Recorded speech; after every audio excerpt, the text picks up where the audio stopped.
Hello, welcome to Gospel in Action. In this video, we will see how the true disciples of Jesus have responded when Jesus was telling everyone present there that he is the true bread and that his blood is the true drink. He also said that the bread that he will give for the life of the world is his flesh. We have seen and understood what Jesus exactly meant by this hard teaching. We have also seen how people have rejected Jesus because he has taught these things which are controversial and revolting to the Jewish mind. Yet, Jesus did this deliberately to filter out the true believers from among so many false believers who were following him. So, without wasting much time, let us jump into the scriptures.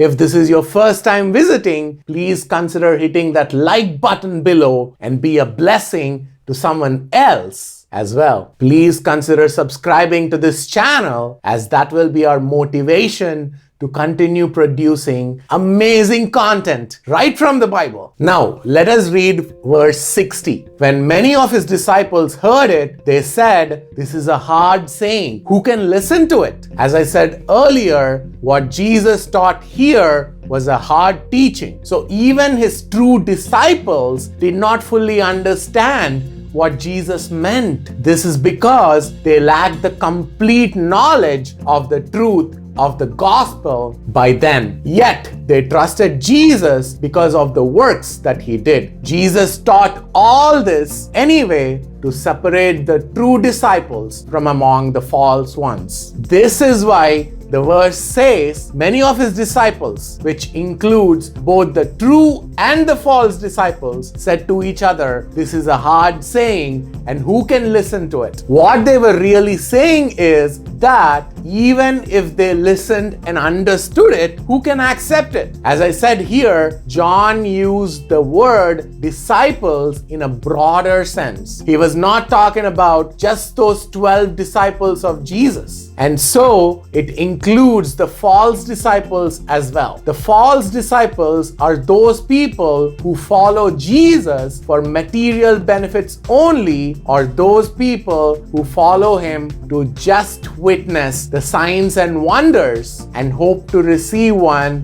in their lives as well. Having said that, most of these people that are present there are not dumb to not understand what Jesus was actually saying, but still they chose to reject Jesus because Jesus's message was like this: "I am the only way to find soul satisfaction, and nothing else will satisfy. I am the only true bread that came down from heaven, and hence everyone of you must follow me for forgiveness and salvation." So they understood the message, but what they could not do was accept it. Don't we see almost every unbeliever around us with this same skepticism and arrogance? They are in fact arrogant because if they have skepticism and doubts about Jesus, why can't they sincerely investigate him from the Bible and question his deity, right? It is an open challenge from the Bible for any person belonging to any religion. If you want the truth, seek for the truth. Because you're choosing to not seek the truth, you're arrogant. You're arrogant because you are disobedient to God, who is encouraging you to seek the truth. Some of you may also have been afraid because if you have decided to seek the truth, you will find Jesus no matter what. And so you will have to abandon your false faith and put your family priority to a public disgrace? Ask yourselves, is your priority to save your family from disgrace or to find and accept the truth? Please redefine your priorities in life. The truth of God is more important than anything in life. Please come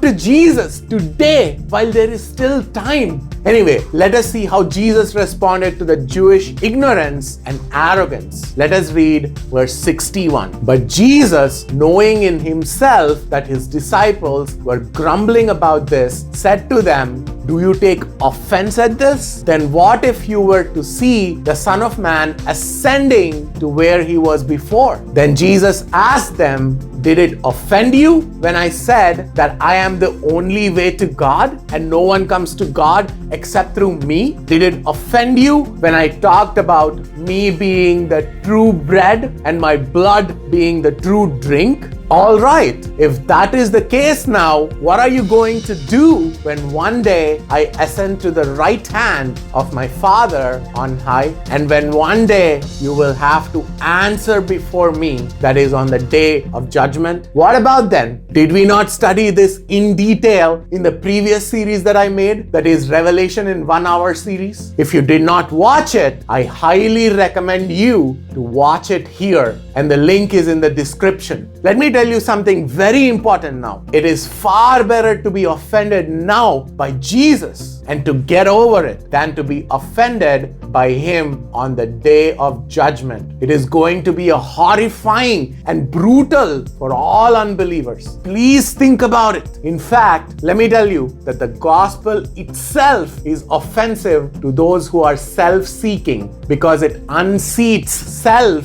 from the throne of the heart and establishes God as king. But for believers, because they have already surrendered themselves to God, gospel is the very power of God according to 1 Corinthians chapter 1 and verse 18. Incredible, isn't it? Let us read verse 63. It is the Spirit who gives life. The flesh is no help at all. The words that I have spoken to you are spirit and life. Again, Jesus summarizes everything he taught in just one sentence. He says, so please don't run after the flesh, but seek the Spirit and Spirit alone, because the Spirit alone gives life. And he continues saying that the words he has spoken are nothing but spirit and life. So please try to understand Jesus' words and follow him throughout your lives. This was Jesus' whole message. To clarify more, when Jesus warns about not running after the flesh, he meant to warn all of us to not run after the material things that this world offers. In the context, Jesus was trying to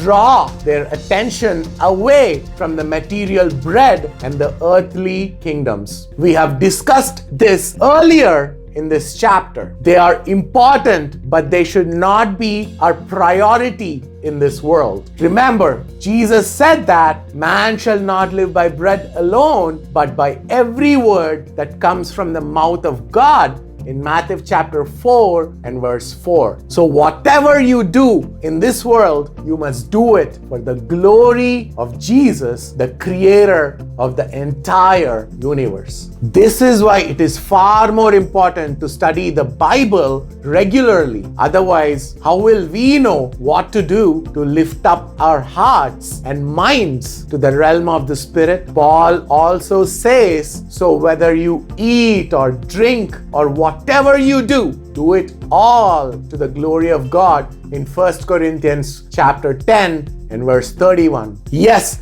Jesus is God, and he wants us to recognize and accept him, because only God can speak the words of spirit and life. However, Jesus knows something. Let us read verse 64. But there are some of you who do not believe, for Jesus knew from the beginning who were those who did not believe and who it was who would betray him. Jesus knew that some of them who were present there wouldn't believe his words. He also knew that there is one person in the group of his disciples who would betray him and hand him over to be crucified. However, Jesus allowed it because the prophecy must be fulfilled and he needs to save the world only through his death on the cross for its sins. Now, let us look at verse 65. And he said, "This is why I told you that no one can come to me unless it is granted him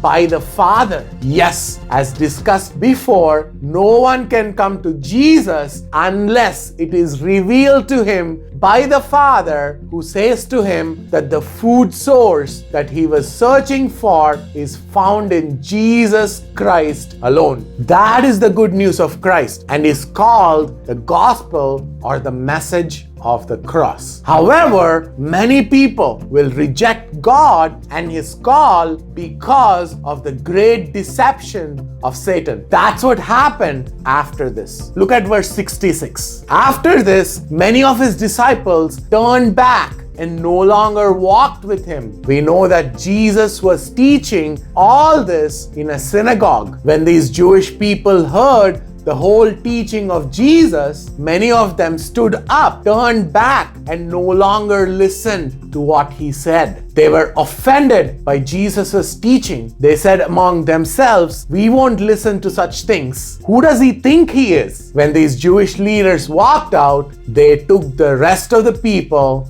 along with them until there were only the 12 disciples of Jesus left in the synagogue. Now look at verse 67. So Jesus said to the 12, "Do you want to go away as well?" Simon Peter answered him, "Lord, to whom shall we go? You have the words of eternal life, and we have believed and have come to know that you are the Holy One of God." Jesus asked them, "You are not going to leave me as well, are you?" Jesus knew beforehand that these 12 people would not leave him, and he knew that he could use them to spread the message of the gospel among the Jewish towns first. Knowing all this, Jesus still asked them that question to make them wholeheartedly confess on their own. And hence, as expected, Simon Peter answered Jesus, saying that they cannot go anywhere else because all of them knew that Jesus has the words of eternal life. They have believed in Jesus and have known in their hearts that Jesus is none other than the Son of the living God who came to save the world, fulfilling the prophecy of the Old Testament. And so they stuck to Jesus, although there was a lot of temptation to leave. The love of Jesus made them to stay with him. It looked like the enemies of the message of the gospel have won, but Jesus was visualizing the long-term effects of the message of the gospel, which impacted the world. And you know what? It is still not over. Let us read the last two verses and close. Verses 71 and 72. Jesus answered them, "Did I not choose you, the 12? And yet one of you is a devil." He spoke of Judas, the son of Simon Iscariot, for he, one of the 12, was going to betray him. This is a classic example to prove that people can lose their salvation if they choose to permanently reject Jesus and the spiritual food that he offers. The same happened in the case of Judas Iscariot. Yes, Jesus chose Judas to be his disciple, but Judas later changed his heart and walked away from Jesus and betrayed him, serving Satan's purpose. We can learn in detail about why and how Judas was tempted when we study Matthew chapter 26. However, remember this: Judas's falling away does not make following Jesus invalid. Someone else's crisis of faith can never be our crisis of faith. In other words, our salvation will be secure forever as long as we hold fast to Jesus and never leave him like Judas did. As I discussed before, it is unlikely to happen because why would anyone leave the goodness of the Lord to something very mean and temporal, right? Having said that, there will be exceptions like Judas Iscariot. So there will be people that fall away from their faith because of tremendous temptation caused by Satan's great deception. That is why Jesus wants us to be alert, to stay awake, and be ready for His coming always. I hope you have learned something new in this video. Let us break this video here and validate whether the doctrine of once saved and always saved is true or false, keeping Judas Iscariot's falling away from faith in mind. God bless you. Until then, please stay tuned to Gospel in Action, and to know more about me, please find the link to my testimony and my contact details in the description below. Please ask your questions, if any, in the comments below. We do encourage you to subscribe to our channel to support us, but only if you think that the videos are beneficial for you to understand the Bible in more depth. Thank you again for watching.